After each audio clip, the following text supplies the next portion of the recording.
La dépression atmosphérique polaire se prolonge jusqu'à demain sur plusieurs régions du pays. La Syrie condamne l'attentat terroriste contre le magazine Charlie Hebdo à Paris et réappelle au redressement des politiques erronées. En Irak, l'armée reprend en contrôle de nouvelles zones à Ninive, Al-Anbar et Saladin.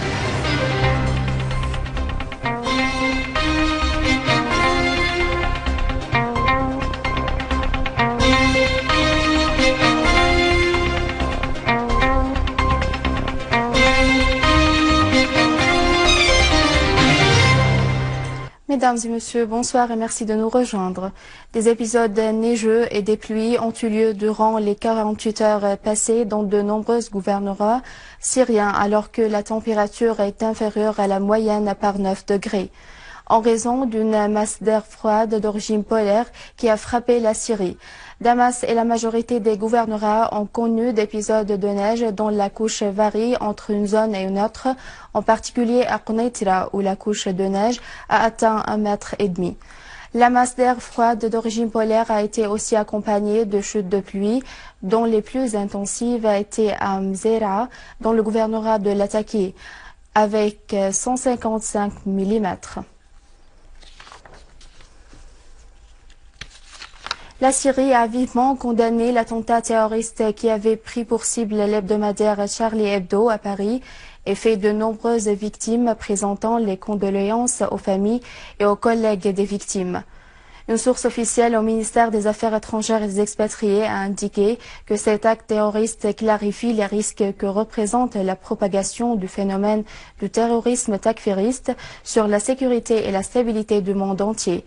La source a ajouté que cet acte reflète de nouveau le besoin de politiques sérieuses qui se soldent par la conjugaison de tous les efforts pour liquider le phénomène du terrorisme. Et la source d'ajouter, la Syrie a à plusieurs reprises mis en garde contre les risques de soutien au terrorisme, notamment celui qui vise la Syrie et la région, ainsi que contre les retombées de ce phénomène sur ses commanditaires. Soulignant que les événements et les menaces qui avaient pris pour cible plusieurs villes européennes confirment la responsabilité des politiques européennes de ces événements et de sang versé en Syrie. La source a conclu en disant que la Syrie, qui lutte contre le terrorisme takfiriste et obscurantiste et qui a présenté de nombreuses victimes du fait du terrorisme transfrontalier, réitère l'appel à redresser les politiques erronées, à s'engager à la lutte contre toute forme de terrorisme conformément aux résolutions onusiennes, dont celle numéro 2170 et numéro 2178, adoptées par le Conseil de sécurité, et à demander des comptes aux pays qui apportent toujours tout soutien aux groupes terroristes armés.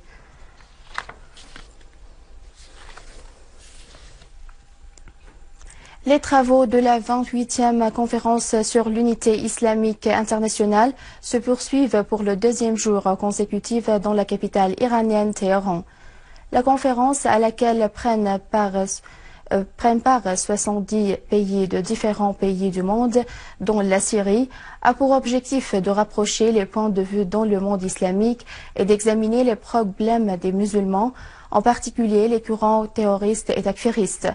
En outre, les commissions issues de la conférence débattent les risques menaçant l'identité et l'unité de la nation. Ces menaces représentées, en plus de celles sionistes, par les courants extrémistes et takfiristes soutenus par l'Occident et certains pays dans la région. Également à Téhéran, le ministre iranien adjoint des Affaires étrangères pour les affaires arabes et africaines, Hossein Amir Abdullahian, a affirmé que l'Iran avait mis en garde contre les effets négatifs du recours au terrorisme dans la région, faisant savoir que la lutte antiterroriste a besoin d'une participation collective. Lors de sa rencontre avec le directeur général des affaires politiques au ministère allemand des Affaires étrangères, Fonte Gauthier, Abdullahian a fait noter que l'entraînement et l'armement de la soi-disant opposition modérée en Syrie est une nouvelle erreur qui nous écarte du règlement politique de la crise dans le pays. De son côté, Gauthier a insisté sur l'importance du règlement politique de la crise en Syrie, soulignant que le dialogue intersyrien est un pas important pour parvenir au règlement escompté. Il a mis en garde contre les risques du terrorisme et de l'extrémisme sur la paix et la sécurité dans la région et le monde entier. Une source militaire a affirmé que des unités de l'armée arabe syrienne avaient neutralisé de nombreux terroristes dans 8 zones, dans la banlieue d'Idlib, dont Sijer, Ain Martin et Abu Douhour. En Irak, 5 attentats terroristes visant Samarra au sud de Tikrit ont fait 44 morts et blessés. D'autre part, l'armée irakienne a éliminé des dizaines de terroristes de Daesh dans de nouvelles zones à Ninive, Anbar et Saladin. L'armée avait détruit des voitures de Daesh et éliminé des chefs de groupes terroristes dont le yéménite Abu Salam, l'un des assistants de Abu Bakr Baghdadi.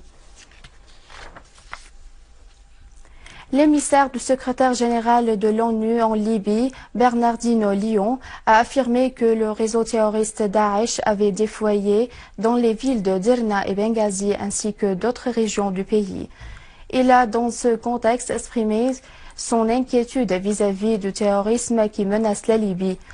Le chef du gouvernement libyen, Abdallah Thani, avait déclaré que les groupes terroristes qui se trouvent à Derna recevaient du soutien étranger qui adopte la ligne extrémiste de ces groupes, notamment le réseau Daesh. Et à la fin de ce journal, je vous rappelle les principaux titres.